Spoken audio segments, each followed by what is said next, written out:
Karena saya bekerja di situ muncul, bisa naik kelas lagi, bisa naik kelas.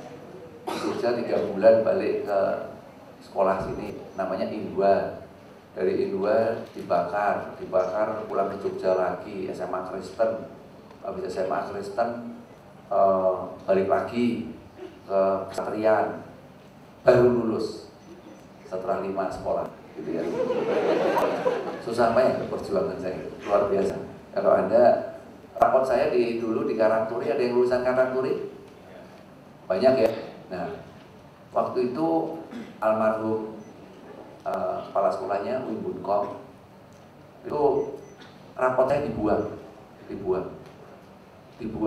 Dia bilang gini, sejarah saya menjadi kepala sekolah 25 tahun, dia bilang itu adalah kawin peringatan peralnya sebagai guru kepala sekolah. Belum pernah. Ya, kemudian dia sekolah itu, jadi saya gampang masuk. Kepala sekolahnya dibilangin, takut masuk ya langsung. Rapotnya nggak diperiksa dari mana, pokoknya rapotnya aneh juga. 700.000 rupiah per bulan, ya. Jadi salesnya itu 700.000. Waktu pertama kali masuk, saya itu dari awal sampai akhir itu jabatannya nggak jelas. Anda kan pikir saya presdir, padahal saya bukan presdir. Bukan. Saya ini bukan apa-apa, tapi ada di mana-mana. Bukan. Anda kalau tanya, nanti dari direkturnya bukan saya. Jadi waktu pertama 70 orang karyawan, masih ada nenek saya, papa saya, ibu saya. Nah, ini mau saya tunjukin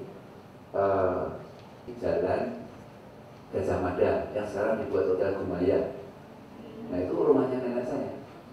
Jadi masalah kecilnya di situ, orang kaya sekali, ya, termasuk keluarga yang kaya. Dulu yang rumah lamanya orang tuanya nenek saya itu di Ambarawa. Nah, kemudian menikah, terus 1917 zaman tahun itu punya mobil 2. Zaman saya sekolah ya, SD tahun 52, itu sekelas yang punya mobil cuma 1. Jatuh miskin karena peristiwa Perang Dunia Pertama, pindah ke Solo. Nah, nenek saya di Solo itu berusaha, ya, di Solo juga sama, modalnya terakhir habis. Kemudian tahun 32 kita kepala ayam. Jadi kamu kalau makan kepala ayam, gitu ya. Kita di luar kita nggak usah mikir susah-susah jadi orang. Wah, ini pemilihnya sudah muncul namanya makan kepala ayam. Kamu kemana-mana makan kepala ayam. Ya, pertama mikirin hemat. Jadi pada waktu itu semua pabrik jamu mesti wanita, punya penil, punya pokoknya wanita lah. Karena jamu itu positioningnya adalah untuk kecantikan pada waktu itu ya. Padahal akhirnya kita sadar nih, sekarang ini kan enggak, cantik itu kan enggak ada orang yang jelek. Ini kemudian ini pindah yang kedua. Nah, ini yang kedua di Market 104. Terus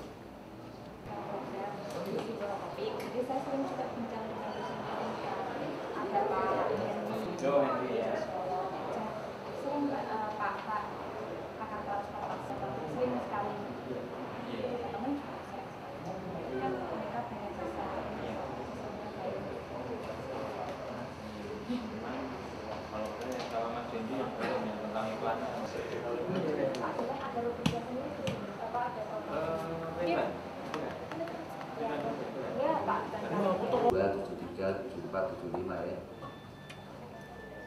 Semua lulusan SMA, kecuali adik saya yang perempuan itu lulus setelah umur 37, ekonomi, fakultas ekonomi, sempat lulus ya. Tapi nanti di perjalanan, nah, setiap orang itu mengembangkan apa yang Anda dapat di fakultas ini. 20 tahun yang pertama nggak ada apa-apa, saya tidak ada yang signifikan di dalam perjalanan. Lalu saya itu berpikir tentang banyak ya tentang kenapa industri farmasi itu, bagaimana filosofi dasar dari industri farmasi, yaitu apa? Filosofi dasarnya begini: rasional, aman, dan jujur. Itu 3 hal. Nah itu tentunya membuat saya berpikir, nah kalau jamu bagaimana? Jamu itu rasional itu maksudnya begini, bisa dijelaskan bagaimana obat ini misalnya tolak angin menyembuhkan. Apa? Bagaimana mekanismenya? Apa faktor-faktor pendukungnya? Bukti-bukti ilmiahnya. Jadi itu yang dinamakan rasional. Kedua, aman. Kalau aman industri jamu kan ngomong, loh coba Anda lihat di Prambanan, Borobudur, di semua candi-candi itu ada. Sebelum dunia kedokteran ada misalnya. Sebelum bahan-bahan farmasi kimia ada. Mereka menggunakan apa? Manusia mengobati. Manusia mengobati tentunya dari tumbuh-tumbuhan. Dan yang ketiga, jujur.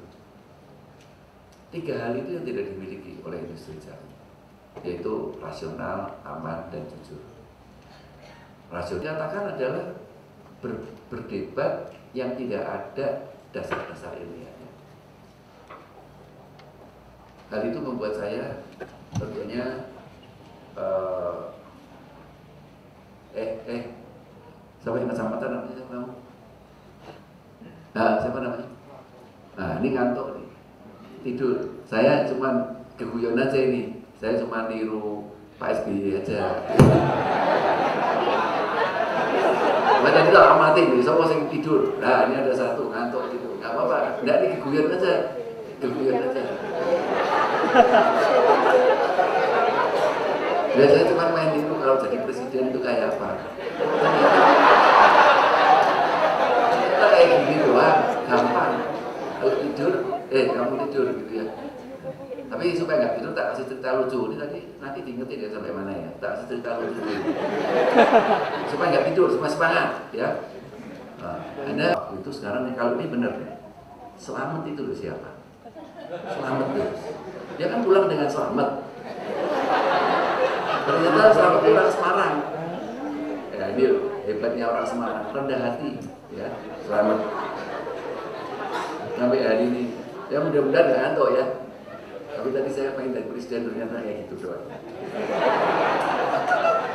Ini sampai mana nih? Sampai mana?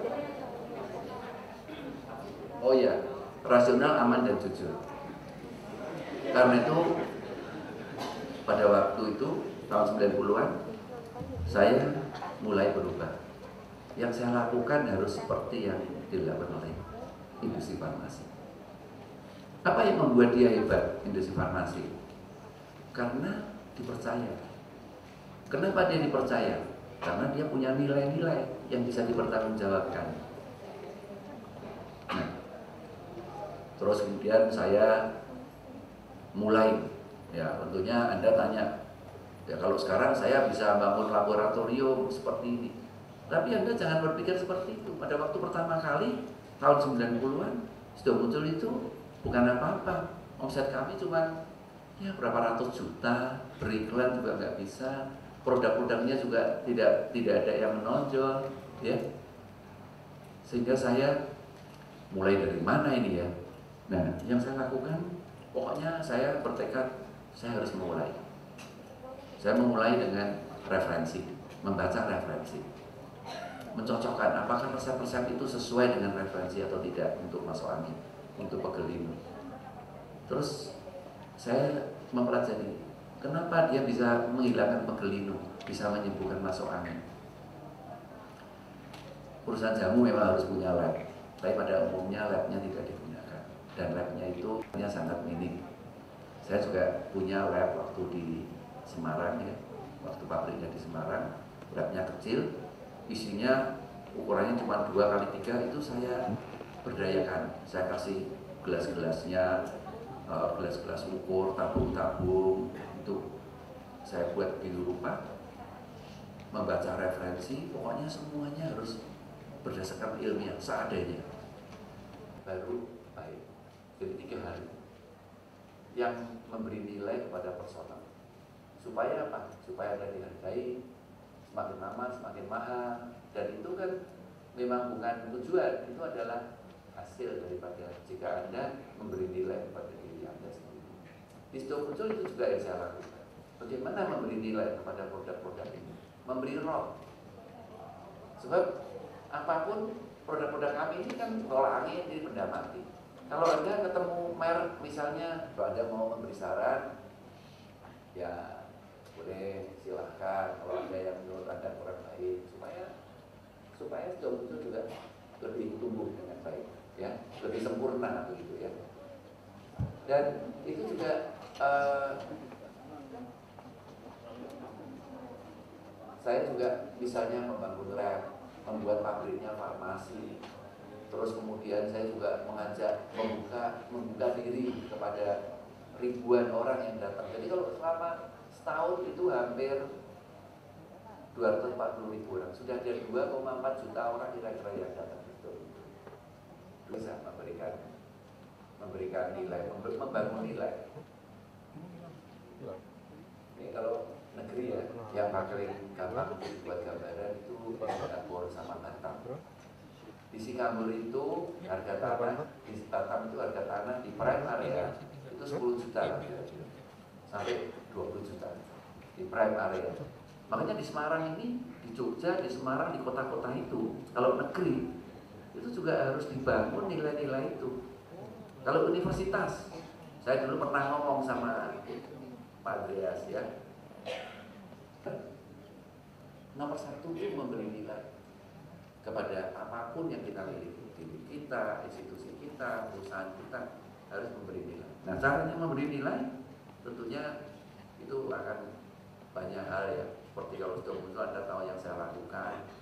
Kemudian katakan bahwa sebagai seorang akuntan itu biasanya tidak mendorong perusahaan karena dia cuma punya tahu satu ilmu. Kalau saya sebagai akuntan yang dikatakan benar bahwa kita harus punya 2 ilmu, minimal 2 ilmu. Yang satu kita ahli, yang 2 kita paham. Kita juga mesti pinter dan paham. Kalau yang pinter kan, yang paham kan, ya mesti bajunya bagus, minyak wanginya bagus, harum. Maaf, nanti kalau kamu ditampar nanti pacar-pacar. Nah ini keseimbangan. Jadi kesan terhadap kuliah umum Pak Irwan ini apa? Menurut kesan saya bagi kuliah Pak Irwan Hidayat ini sangat bisa membantu mahasiswa UNEKA untuk bisa mendapatkan pengalaman dari Bapak Irwan Hidayat untuk bisa mengembangkan mahasiswa berpikir secara positif untuk bisa mendapatkan apa yang dia inginkan. Hal yang paling mendasar mungkin yang bisa ditangkap dari kuliah umum Pak Irwan. Hal yang mendasar mungkin dari Bapak Irwan bisa menjalani bisnis selama bertahun-tahun. Jadi intinya itu bisnis sabar. Dan mungkin dari beberapa mahasiswa di UNEKA bisa menangkap hal yang sama. Namanya siapa? Roy Wirawan. Roy Wirawan. Fakultas Manajemen. Pak Irwan ini kesannya Menurut saya dengan adanya Pak Irwan Hidayat di UNEKA ini sangat membantu mahasiswa untuk mengembangkan jiwa entrepreneurship di zaman sekarang ini karena untuk mengandalkan sarjana itu belum cukup karena banyak tantangan dan juga lapangan pekerjaan itu yang sempit, sehingga dengan kehadirannya Bapak Irwan Hidayat di sini itu bisa memotivasi kami para mahasiswa. Dari kuliah ini apa yang mungkin bisa pelajaran apa yang bisa dipetik oleh? Dari kuliah umum ini kami bisa mengambil bahwa dalam berentrepreneurship itu harus bisa memunculkan ide-ide kreatif dan juga dalam perjuangannya dari nol sampai nanti sesuai dengan tujuan dan apa yang ingin dicapai. Merina Anjulata, akuntansi 2011. Baik, Pak Irwan Hidayat. Ada waktu untuk tanya jawab ya Pak ya? Ya, ya Prof. Andreas Lago sampai jam 12-an ya. Oke. Kita sudah mendengar, mungkin tadi teman-teman mahasiswa juga sudah siapkan catatan ya. Ada beberapa yang ingin ditanyakan, silahkan di awal tadi. Dan pikiran dari masyarakat luas supaya kita bisa dikenal, dipercaya, dan bisa maju. Dan satu lagi barangkali yang penting juga itu posisi Sido Muncul yang begitu berjaya di puncak. Mungkin sebagai anak muda kita berpikir kita nggak lihat akarnya gitu ya. Kalau kita seperti kita kalau lihat gedung bertingkat, kita lihat megahnya saja bertingkatnya, tapi kita nggak lihat fondasinya yang sudah dibuat. Ternyata Pak Irwan melaluinya seperti itu. Nah kemudian saya juga teks gitu. Nah yang seperti ini kadang-kadang kalau nggak ada relevansinya dengan nilai ujian, biasanya mahasiswa itu juga males gitu. Jadi sebelum saya buka pertanyaan, mungkin juga tidak diduga ya teman-teman mahasiswa di sini bahwa di penjara itu ya pelaku pembunuhan. Jadi dia tamat SMA 70, kemudian ikut ujian tulis SNMPTN. Sebelumnya dia ingin sekali masuk jalur undangan, satu-satunya yang dia pilih adalah Fakultas Ekonomi Akuntansi Universitas Indonesia. Itu kan saingan yang ditawarkan Pak Irwan. Ini ada cerita sedikit mengenai Kuku Bima dan atau Sido Muncul. Dan kebetulan beberapa saat yang lalu Kuku Bima mengadakan iklan di tempat kami di Sumba dan Labuan Bajo dan juga Raja Ampat. Satu hal yang menarik yang kami cermati dari marketing dari Sido Muncul ini, karena selama ini kami menangkap bahwa produk ini adalah sebetulnya bagi kami di sana kultur minum jamu itu adalah kultur dari suku tertentu gitu. Tapi dan ketika ada yang bersekolah juga ke sini baru tahu minum jamu itu seperti apa. Sedangkan bahan-bahan itu sebetulnya sudah ada di sana. Dan saya pribadi merasakan masuk angin itu ketika di Jawa. di Sumba kalau masuk angin ya. Memang angin hanya ada di Jawa. Kemudian setelah lama saya merasakan bahwa ternyata bahwa sebetulnya orang di mana aja bisa masuk angin. Ketika di Jawa saya lebih sering di ruangan ber-AC dan tidur di ruangan ber-AC jadi masuk angin.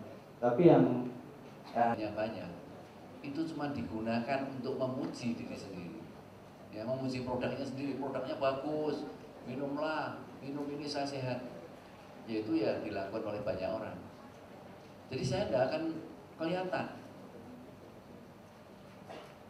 Lalu saya berpikir kalau produk ini saya gunakan untuk kepentingan orang lain, ya, misalnya membantu daerah, ya, membantu orang katarak atau membantu orang lain, itu tentunya orang lain nanti akan rekomen. Jadi kalau kita paling benar kan begini, kalau saya mendapat informasi tentang Nadia itu dari orang lain, nah, kamu bilang wah Nadia loh hebat, orangnya baik. Kalau Nadia sendiri datang kepada saya, Pak saya ini orang baik, kan lucu. Yang umum orang melakukan seperti itu, yang umum. Jadi beriklan. Nah saya cuma berpikir bahwa negeri ini yang dibutuhkan adalah partisipasi masyarakat. Nggak bisa sebuah negeri bisa hebat kalau sendiri. Ini institusi ini ya. Saya selalu bilang betah ya. Mas saya kalau mereka nggak betah, pasti Pak Irwan akan bilang ke saya, Pak. Mereka mengatakan bahwa kami betah Pak, kami senang Pak kerja di Sido Muncul. Jadi karena saya tanya apakah gaji Anda tinggi? Soal gaji nomor sekian Pak, tapi lingkungan di sini sangat. Jadi ini bukan promosi, tapi kenyataan dari para alumni kami itu mengatakan demikian Pak. Yang kedua Pak, dalam bentuk pertanyaan ini Pak, saya terus terang Pak, saya seperti saya sampaikan tadi, saya terinspirasi dengan ide, dalam tanda petik ide gilanya Pak Irwan, yaitu mudik gratis Lebaran. Saya waktu ketika ke Jogja Pak, saya ke rumah istri saya, ada tetangga itu membeli beberapa produk tidak muncul. Dia jamu Pak, saya tanya, Ibu kenapa beli produk ini Bu? Saya kaget Pak, beliau mengatakan begini, Pak, saya senang dengan produk tidak muncul. Selain ini baik, ini, tapi pemiliknya kan orangnya baik ya Pak. Jadi membeli produk itu karena mungkin kan ingat Pak Irwan, mungkin karena katanya, Ibu kok dari mana? Apa tahu bahwa pemiliknya baik? Beliau mengatakan kan setiap Lebaran itu kan yang jual produk sudah muncul kan selalu pulangnya kan gratis.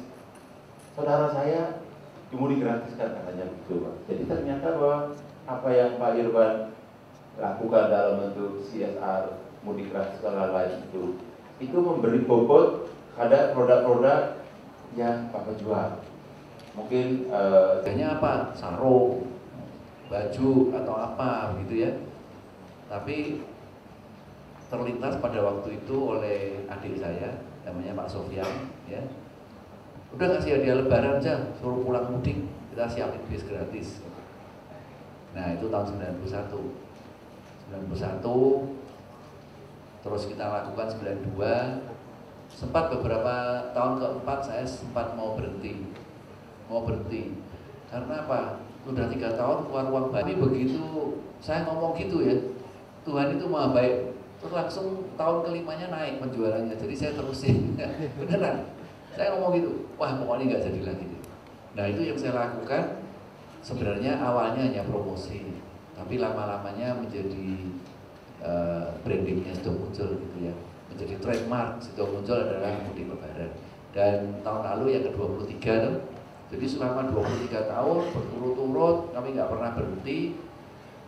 Saya ya berpikir ya mujizat ya kalau bisa 23 tahun nggak berhenti. Saya kalau suruh nunggu awal, kedua, ketiga itu saya juga tidak yakin. Tahun keempat saya mau berhenti.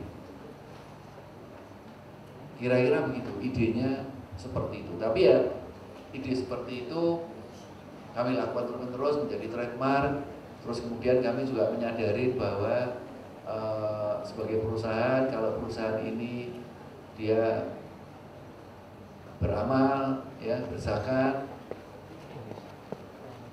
itu juga akan membuat perusahaan ini langgeng, ya dicintai masyarakat. Terutama kan harus dicintai.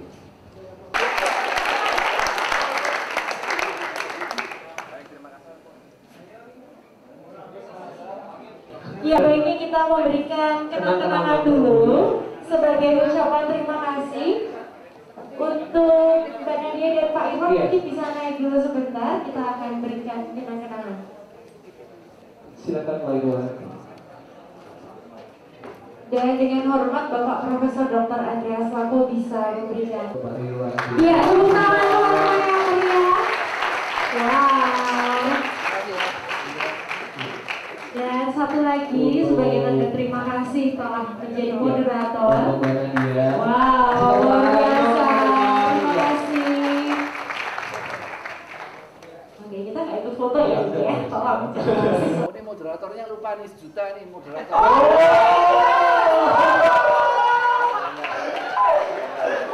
Asik banget ya. Masih nggak punya uang apa 2 juta ya, 50.000. Oh ya, mungkin ini ada ya kenapa Ekonomi dan bisnis. Yang pertama kepada Fakultas Ekonomi dan Bisnis Universitas Yogyakarta dan juga kepada 92.6 Idola FM. Tepuk tangan teman-teman sekali lagi. Wow, luar biasa sekali kuliah umum kita ya hari ini ya. Oke, kamu kesempatan untuk bertanya. Enggak, bicara dulu. Oke. Sebenarnya tadi saya juga mau nanya, Riki ya, kalau saya tanya baik itu secara personal, mahasiswa sendiri bagaimana bangun nilai perusahaan atau institusi seperti Sugio Pranoto ini. Jadi nomor satu kan orang itu harus memberikan nilai kepada usahanya, kepada dirinya sendiri. Nah nilai-nilai itu yang nanti akan membuat orang percaya, kemudian orang membayar lebih mahal, membayar lebih. Sebagai contohnya itu misalnya seperti kalau produk seperti tolak angin gitu ya, kami memberi nilai gitu. Misalnya melakukan uji penelitian, melakukan membangun kepercayaan kepada masyarakat gitu, tentang produk, diproduksi dengan cara yang baik dan benar. Nah, kira-kira seperti itu. Dan kalau contohnya, jadi target dari semua dalam kehidupan ini menurut saya adalah ini ya, nilai, membangun nilai itu sendiri.